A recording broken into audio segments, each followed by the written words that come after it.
everybody. Today I'm going to do a review on a BERCO snowblower. This is the 48-inch version. Good and bad, mostly good. Worst bad part is snow, period.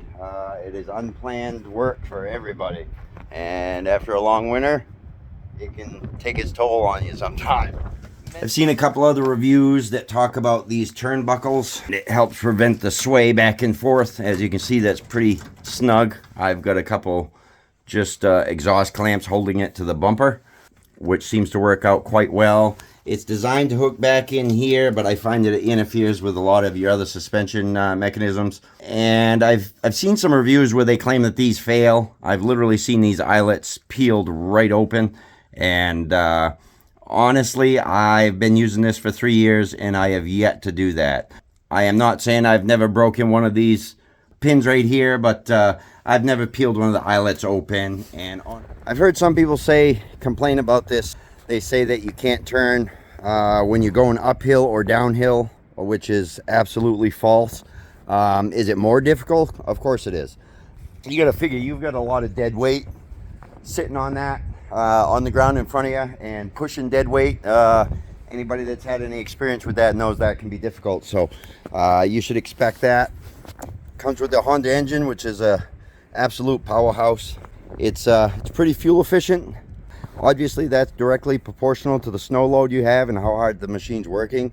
I have also heard someone say that the electrical cable right here that goes up to your control right here, that the wires pull out. Well, as you can see, it's reinforced here with the covering, and it is supported along the way several places. Now, obviously, if you unhook this unit and back away before you unhook the control, of course you're going to pull the wires out. I certainly don't see that as something to put a downfall on the BERCO snowblower. That's user abuse, in my opinion. Probably the most important of this whole setup, honestly, are those tire chains right there.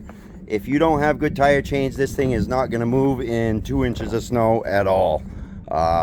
That is the saving grace of that whole setup.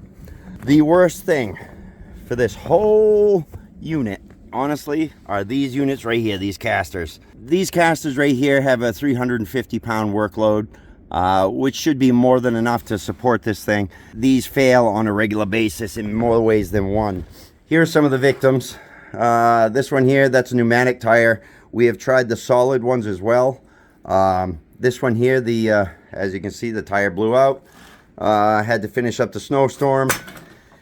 And this unit here, this one, the bearings failed in it. Absolutely destroyed. The last one I bought was $58 at Tractor Supply.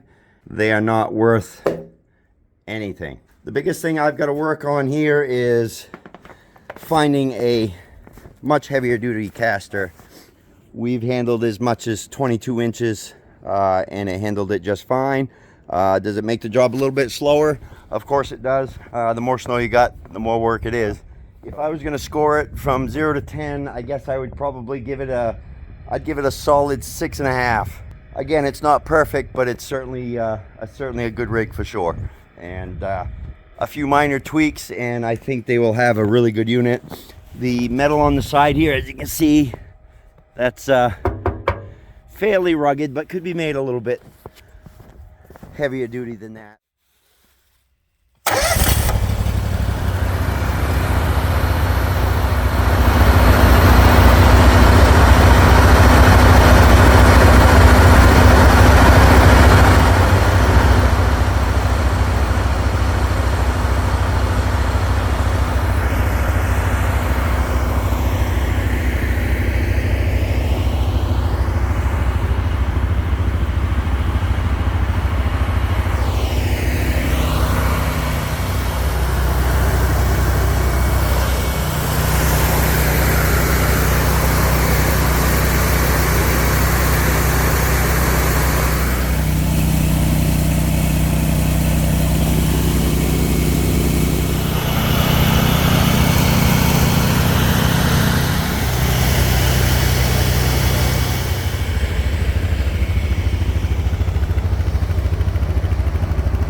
this now for 3 years, have had substantial experience with it, so feel free to comment or ask any questions, and I will get back to you with the best answers that I can.